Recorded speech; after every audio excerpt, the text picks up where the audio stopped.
જય શ્રીમન નારાયણ. રામાનુજદાસ શ્રીમાન ગટ્ટુ વેણુગોપાલ સ્વામી દ્વારા વર્ણન કરેલ શ્રીમદ ભગવદ્ ગીતાનું ગુજરાતી ભાષાંતર હું આપને કહી રહી છું. અધ્યાય 17 શ્રદ્ધા ત્રય વિભાગ યોગ. શ્લોક 12.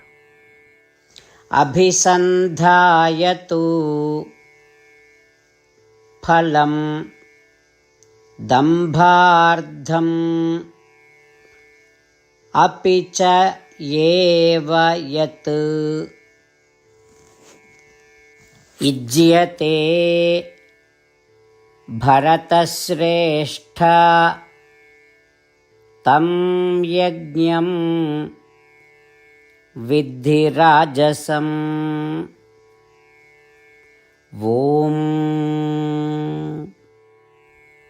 ગીતાચાર્ય શ્રી કૃષ્ણ પરમાત્મા અર્જુન સાથે આપણને બધાને શ્રદ્ધા ત્રય વિભાગ યોગ શીખવી રહ્યા છે. પરમાત્મા કહે છે, અર્જુન, ભૌતિક લાભની અપેક્ષા રાખીને કરેલા યજ્ઞો અને આડંબર માટે કે સ્વયંને શ્રેષ્ઠ બતાવવા માટે કરેલા યજ્ઞો નિશ્ચિત રૂપે રાજસિક સ્વભાવના હોય છે. આ પ્રમાણે શ્રી કૃષ્ણ પરમાત્મા સ્પષ્ટતા કરી રહ્યા છે કે લાભ માટે કરવામાં આવેલા યજ્ઞો, પ્રસિદ્ધિ માટે કરવામાં આવેલા યજ્ઞો તથા અહંકાર અને આડંબરથી કરવામાં આવેલા યજ્ઞોને રાજસિક યજ્ઞો કહે છે. તેથી ચાલો આપણે શાસ્ત્રોના નિર્દેશ પ્રમાણે જ યજ્ઞો કરીએ. પરસ્પર અહંકારપૂર્વક સ્પર્ધામાં યજ્ઞો ન કરીએ. વિનમ્રતાથી અને શાસ્ત્રો દ્વારા સૂચવ્યા અનુસાર કરવામાં આવતા યજ્ઞોને જ આપણું સમર્થન આપીએ. શ્રીમન નારાયણની પ્રાપ્તિને આપણા જીવનનું ધ્યેય બનાવતા અને માત્ર શ્રીમન નારાયણનું શરણ લેતા ચાલો આપણે બધા શ્રી કૃષ્ણ પરમાત્માના શબ્દોનું આ શ્લોક સ્વરૂપે પુનરાવર્તન કરીએ. અભિસંધાયતુ ફલમ દંભાર્ધમપિ ચૈવ યત ઇજ્યતે ભરતશ્રેષ્ઠ તમ યજ્ઞમ વિદ્ધિ રાજસમ. શ્રી કૃષ્ણ પરમાત્માએ આખી ભગવદ્ ગીતાનો સાર અધ્યાય 18ના શ્લોક 65 થી 70માં 8 ઉપદેશ દ્વારા કહ્યો છે. શ્રી કૃષ્ણ કહે છે, જે મારા આ 8 ઉપદેશ અનુસરે છે તે મને પ્રિય છે. એ સર્વે ભક્તોનું હું બધી જ રીતે રક્ષણ કરીશ. શ્રી કૃષ્ણ પરમાત્મા પાસેથી આખી ભગવદ્ ગીતા સાંભળ્યા પછી અર્જુન કહે છે, કરિષ્યે વચનમ તવ. એટલે, કૃષ્ણ, હું તમારી આજ્ઞાનું પાલન કરીશ. તમે કહો છો એમ કરીશ. અને આથી જ શ્રી કૃષ્ણએ દરેક પ્રકારના યશ અને વિજય અર્જુનને આપ્યા છે. તો ચાલો આપણે પણ પરમાત્માને 8 વાતો પાળવાનું વચન આપીએ. પરમાત્માને આપેલા વચનથી મોટી કોઈ પૂજા, તપ કે યજ્ઞ નથી. 8 પ્રતિજ્ઞાઓ જે આપણે લેવી જોઈએ તે હું હવે કહું છું.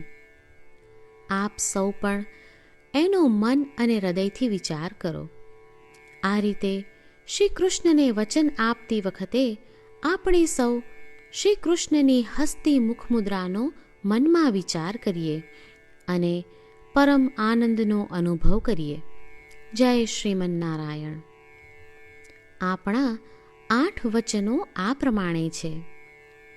આપણું પહેલું વચન, હે શ્રીમન નારાયણ, તમારા ઉપદેશ પ્રમાણે હું હંમેશા તમારું ધ્યાન અને ચિંતન કરીશ. આપણું બીજું વચન, હે શ્રીમન નારાયણ, તમે કહ્યું છે તેમ હું સદાય તમારી ભક્ત રહીશ. આપણું ત્રીજું વચન, હે શ્રીમન નારાયણ, હું મારા કર્મો તમને સંતોષ થાય તેમ અને તમારી સેવા માટે કરીશ. આપણું ચોથું વચન, હે શ્રીમન નારાયણ, તમે અનુસરવા કહ્યું છે તેમ મને પૂર્ણ શ્રદ્ધા છે કે હું તમારી છું.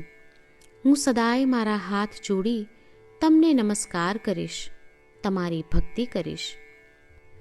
આપણું 5મું વચન.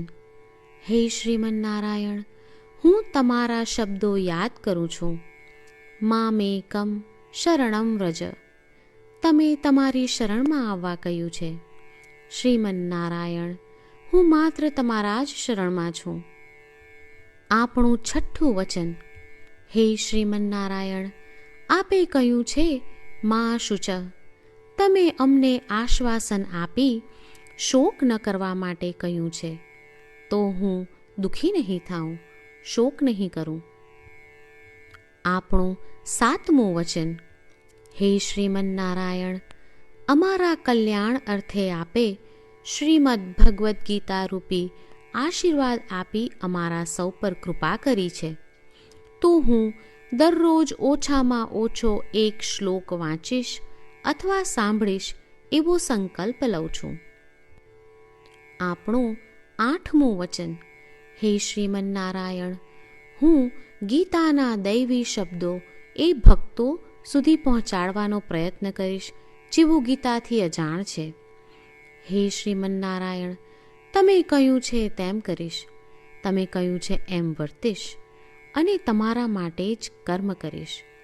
શ્રીમન્નારાયણને આપેલું વચન કે દરરોજ તમે કહ્યું છે એમ કરીશું, એ જ એક મહાન પૂજા છે. તો ચાલો આપણે સૌ દ્રઢ શ્રદ્ધા સાથે પ્રભુ પાસે એક સંકલ્પ લઈએ. શ્રીમન્નારાયણ, કરીશ્યે વચનમ તવ. શ્રીમન્નારાયણ, હું તમારી આજ્ઞાનું પાલન કરીશ. સર્વમ શ્રી કૃષ્ણાર્પણમસ્તુ. જય શ્રીમન્નારાયણ. અભિસંધાયતુ ફલમ દંભાર્ધમ અપિ ચ યેવ યત ઇજ્યતે ભરતશ્રેષ્ઠ તમ યજ્ઞમ વિદ્ધિ રાજસમ. ઓમ